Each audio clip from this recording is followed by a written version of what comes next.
because I don't want to go backwards. I want to keep going forward together. That's exactly where we're going to go. God bless.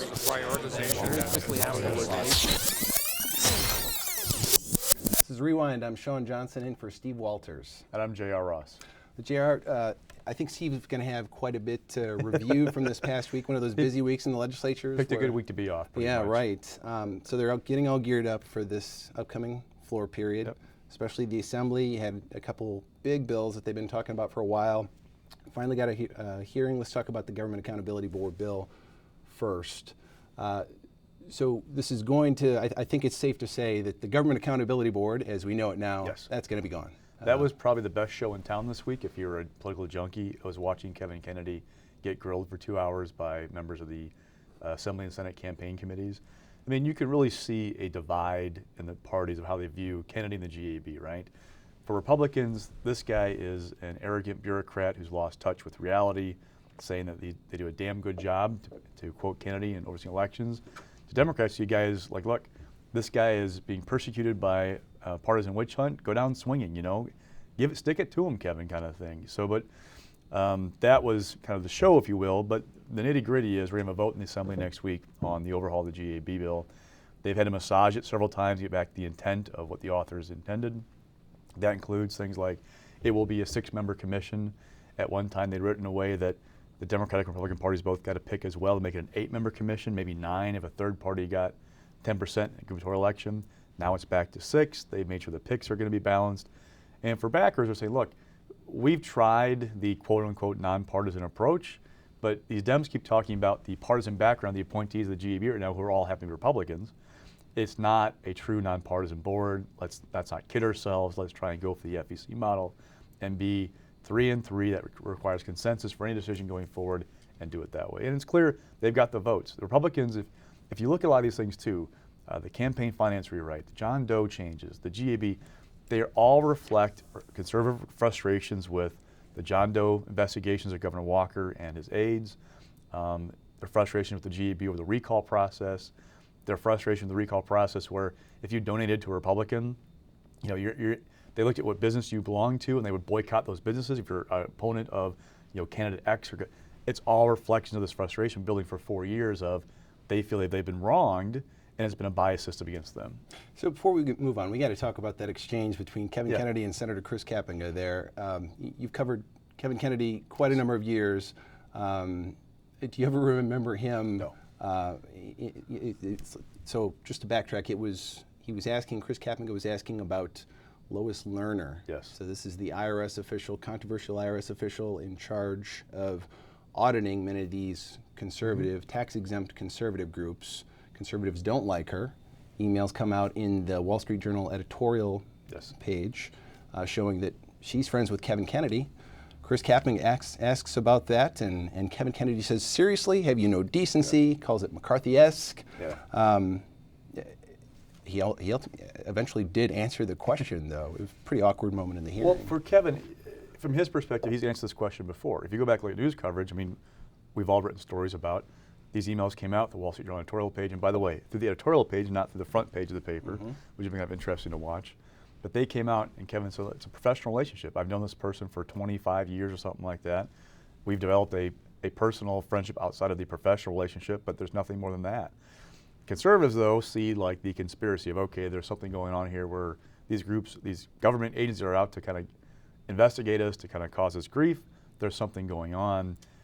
I get the impression that Kevin was kind of tired, if you will, of a lot of questioning, the questioning of his credibility or his ethics. I feel like that was one line too far. Now, you know, that line may have been rehearsed or prepared in his back pocket of, okay, if they go after me, I've got this to bring up. But clearly a moment of frustration for him of, look, you know, this is enough. You know, enough of questioning he's been there for 30-some years overseeing election law, enough of questioning my credibility as a person. So one more big substantive change in these bills, aside from the boards and the makeup, is this idea we're not going to have some sufficient funding for investigations anymore. And you know, maybe people nod off when they hear the term some sufficient, but that's a pretty big deal. I remember when they formed the Government Accountability Board, it was important that that was going to be in there, that this board would have the money to go where the investigation took them. Yeah. Why is this not in the new Ethics and Elections Commission? The John Doe investigations, I mean, that's the bottom line really, is that they saw an investigation began. Remember, this whole thing began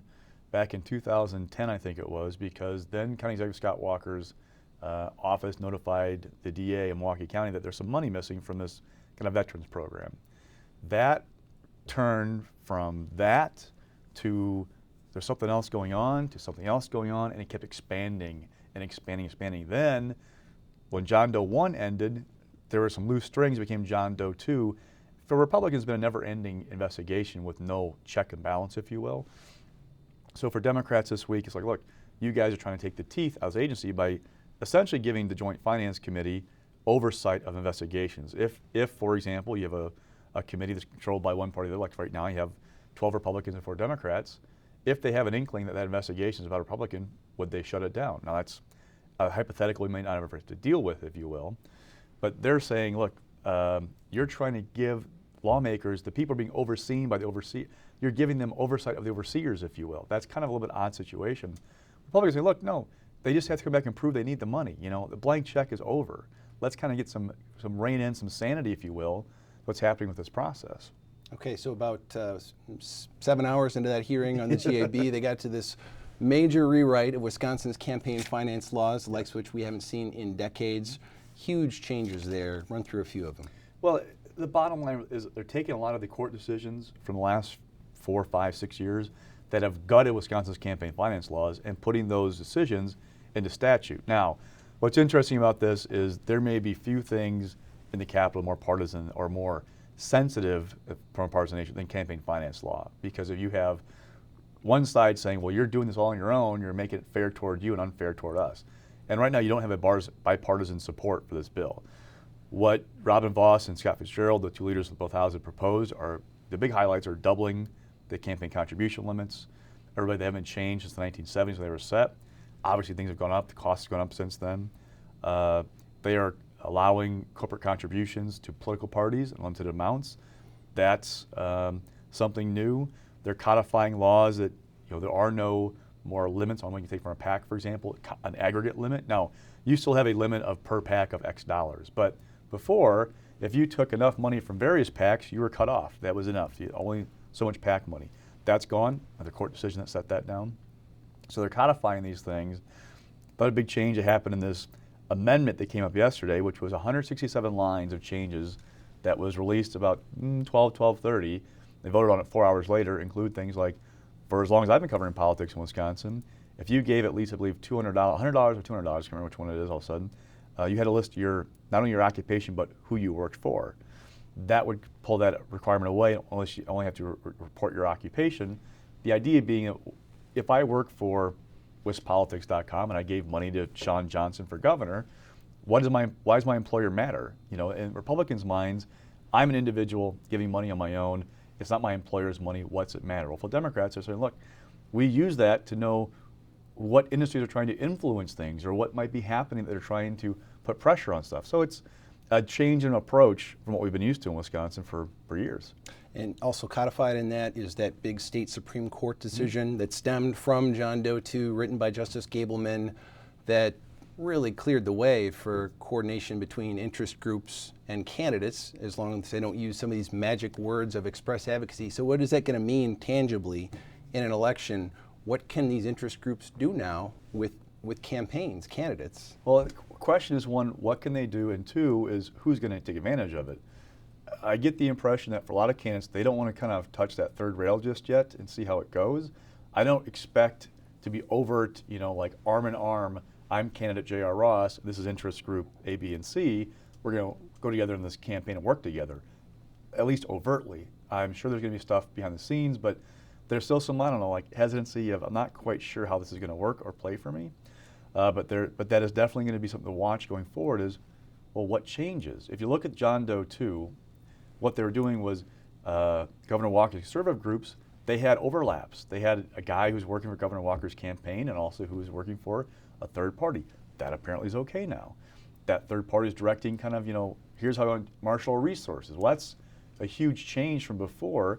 Go back 17 years, 18 years, 16 years, and then Justice John Wilcox paid a forfeiture to the GAB because his campaign staff had done basically the same thing, had worked with an outside group, Wilcox said, I have no knowledge of this, but it's my campaign. I'm going to take responsibility for it.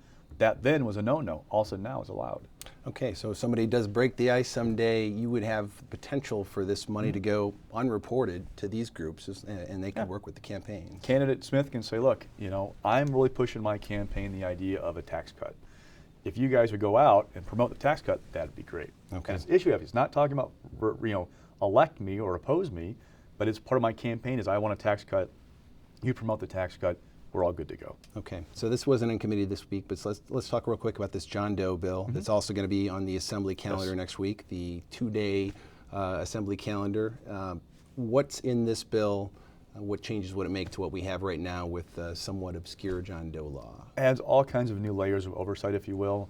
You can't have an ongoing investigation. You have to go back to judges and ask them for permission to continue it every so often. You no longer have some sufficient. You no longer have. Now, Democrats have been arguing that this is basically the Corrupt Politician Protection Act because they say you can no longer go after politicians with this. There'll be something else to watch. But it's just basically a number of checks and balances for Republicans in their minds of, look, we watched John Doe 2 go on forever. We're now going to have some kind of sanity in their minds to what's happening with this process. Okay, so here's something that we thought might be on the calendar next week, and as of right now, it's not. This online voter registration bill. It started out this big bipartisan bill sandwiched in the middle of two more partisan GAB and campaign finance bills. All of a sudden, Democrats just start dropping off. What's happening there?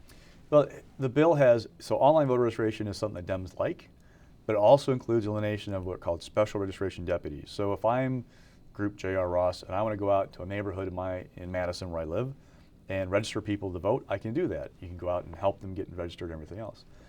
It would eliminate that position.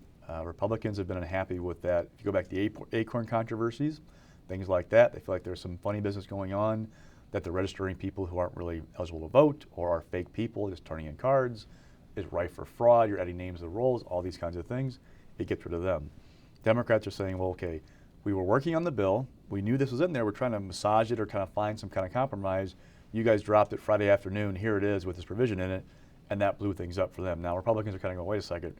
You knew the bill, what was in there. We worked with you on it. We told you about it. Also, now you're feigning outrage. What's going on? So, another example of campaign finance law is difficult to reach compromise on sometimes, and because if you're taking good with bad, sometimes the bad outweighs the good for you. Okay, so another bill that got kind of hung up in committee this past week, the Civil Service Bill. Thought it was going to get a vote in the Senate committee. Steve Noss's office sends out a notice, says, in fact, this has been removed from the agenda. Steve Noss doesn't like a provision in there, the ban the box provision. What is that? Why doesn't he like it? So essentially, on an application for state employment right now, depending which administration is there, they have the option to ask you up front, do you have a criminal background? Check this box, yes or no. The bill, as currently written, would remove that provision that allows administrations to ask that question. They don't have to, but they can, and so you cannot. Now, if you are, like say, for example, applying for a job as a bank auditor and you've been convicted of bank robbery, that would still be relevant to your job application, right? Because there's a little more of a tie there. But it's a general question up front of have you been convicted of a crime would be pulled off. Steve Noss is saying, look, that's an important question to ask. Your criminal background is part of your personal background. We should be asking that if we want to know up front what's going on. Rep. Steineke, the Assembly co-author, said, look, we want everybody to have a fair shot up front. We don't need that question on there. If they made a mistake 20 years ago, why ask about it? Let's get them in first, go through the process, see who the best person is, and go from there. What's going to be interesting to watch is I get the sense the Assembly's going to pass the bill as is. I don't get the sense that there's a big hang-up. Now, I mean, not to say there aren't members of that caucus who have the same, would prefer to see it stay there, but they don't seem to have the same concern that Steve Noss does. So the Assembly might pass its bill, send over and say, okay, Senate, now what are you going to do? That becomes a question. Is this a make or break issue for this bill? Governor Walker this week said, look, I can live with or without it. It's up to you guys, whatever you want to do, but let's get the civil service package done. Okay. The Planned Parenthood's bills took a step in the legislature this week. The fetal tissue bill, Title X funding, let's go with the fetal tissue bill first. There was some question from both legislative leaders, Speaker Voss, Leader Fitzgerald, on whether that had the votes to pass either chamber. Has anything changed?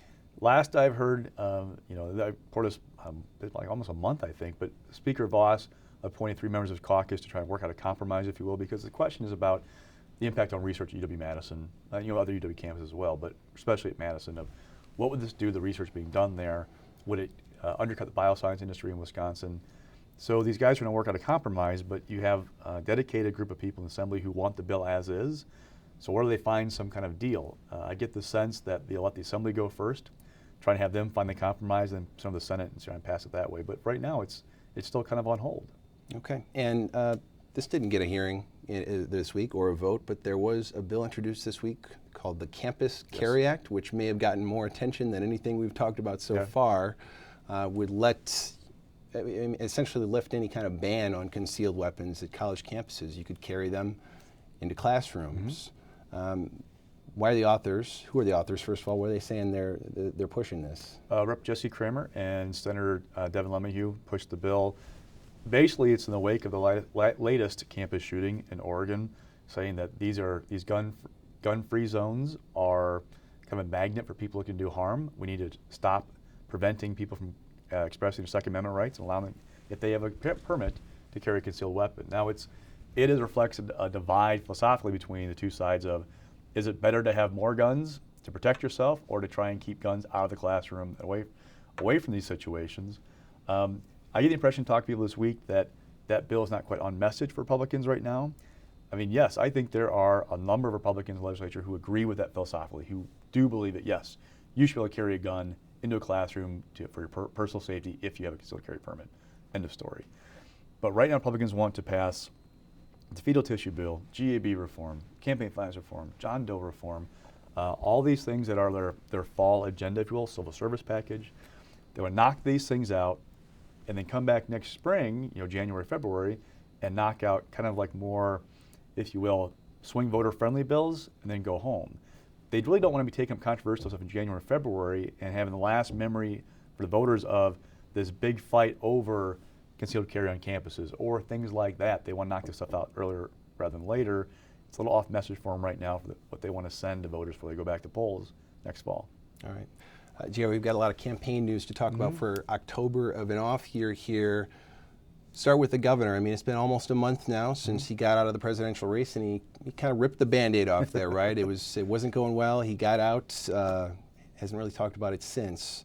But we have fresh numbers here from his presidential campaign, kind of give an insight to how the money was coming in, but also how it was being spent. He spent a lot on people there. Yes, we went through his report yesterday quickly, and for what we could gather, at least 1.9 million in this brief window went just toward personnel costs, basic payroll. It was a staggering amount if you think about how brief his campaign was. Now, let's be honest. Governor Walker was running for president the day after he won his re-election as governor last fall. But he launched the Our American Revival 527, which is kind of an issue group early this year. He didn't really transition to being a formal candidate in summer. July 13th, he announced. So he had 71 days as a true candidate. And this report covers that true, like, from exploring announcement to the end. In that window, he spent $6.4 million and raised $7.4. Now, that's all we know of. There are other reports out there that he actually has more bills coming in and has debt of maybe $1 million.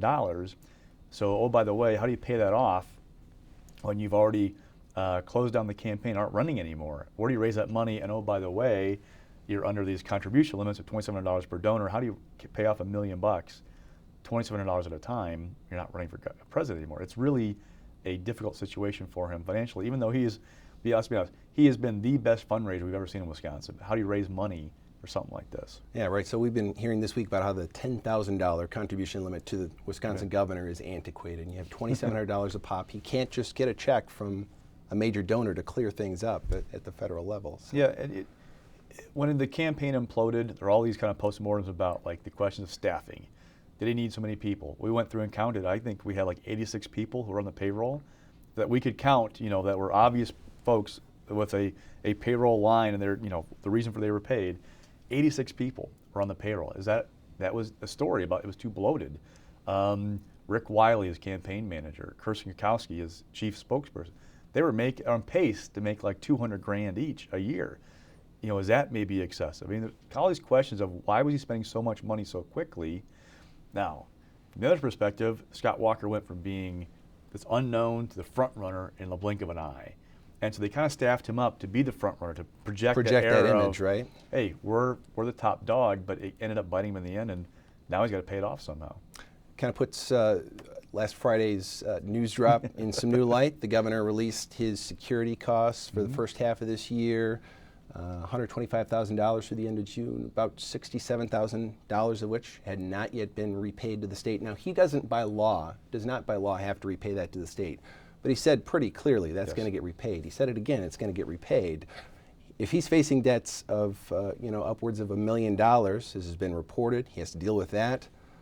It's not going to be exactly easy to repay that $67,000. No, and I talked to a couple lawmakers this week who were like, yeah, people back home know about that. They have asked me in this grocery store, hey, the government gonna pay that money back? Why has he got a tab of $65,000 or whatever it was still left, after from this presidential run? What's going on? So that is definitely an issue for him.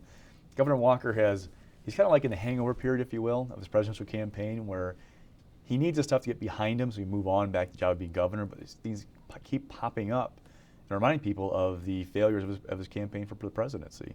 Okay, and amidst all that, we did have a hint from the governor this week that, maybe he would want to run for president again, but he wouldn't do it as a sitting governor because he thinks it's too hard to do both at the same time. It sort of contradicts what he was telling us for months there, right? That he's on the phone all the time, he can handle it, and more contact than he's ever been. It's not something he wants to repeat. It's an acknowledgement to some people that he didn't do it right the first time, that there was something askew about this approach. Now, one thing he said was, you can't run for president while being governor. Well, that promise, he said at one time, remember last fall about running for president, was running for governor. I'm only interested in being governor right now. Go back to his county executive in Milwaukee County. I'm only interested in Milwaukee. I'm not interested. I'm not talking about running for governor. Those pledges from Governor Walker may seem kind of hollow, if you will. Some of his critics right now are saying, look, you're saying this, but I don't know what to believe you. And oh, by the way, he may be talking about running for a third term, but go back to the Marquette poll. What was it like? Less than 40% of voters want him to run for a third term. I mean, he does have a deficit of goodwill, if you will, right now to try and make up if he wants to be in position to run for a third term in 2018. Okay, so Governor Walker's out of the race. Other Wisconsin Republicans are moving on. Speaker Robin Voss and about a third of his Assembly GOP caucus, just shy, decided they are going to endorse Marco Rubio in the race for governor. You're hearing some chatter around Rubio from some on the right in Wisconsin. He's coming to do a fundraiser for the Republican Assembly Campaign Committee. He's going to do one for Speaker Voss. He's doing his own fundraiser in Wisconsin. He is making a connection here. Tommy Thompson got on board with Jeb Bush, I think 2 weeks ago today. I mean, what you're seeing is the vacuum of, okay, Walker's out, now where do we go? Because the hometown guy, you're going to show him deference and wait and see what he does, and you're going to be behind him. But now that he's not, where do we end up? And this is what you're seeing right now, is the divvying up of, okay, I'm going to go this way, I'm going to go this way, and trying to line up support, if you will, because Wisconsin now is ripe territory for picking people up. And oh, by the way, our April, 4th or 5th primary that we're going to have seemed kind of like, not that interesting a few months ago because Governor Walker expected to win easily. Now that he's on the ballot, it could be up for grabs. And oh, by the way, the Republican fight for presidency may go to the convention. We don't know yet. I mean, it's a tangled mess right now. So we're also a little bit more important, if you will, in presidential politics than we were a few months ago. Okay, and we have this U.S. Senate race in Wisconsin that we're looking ahead to. Numbers so far haven't really done much to bolster Ron Johnson's case. I mean, you mentioned that Marquette poll, way behind former Senator Russ Feingold in that poll.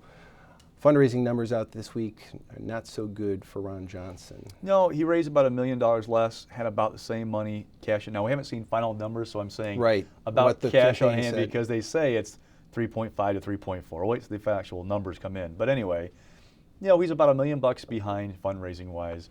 One of the knocks on Feingold in the first report was, okay, this guy's been out of office for a long time. This first run of money is the easy pickings, if you will, the low-hanging fruit. People who've been waiting for Russ Feingold to run again.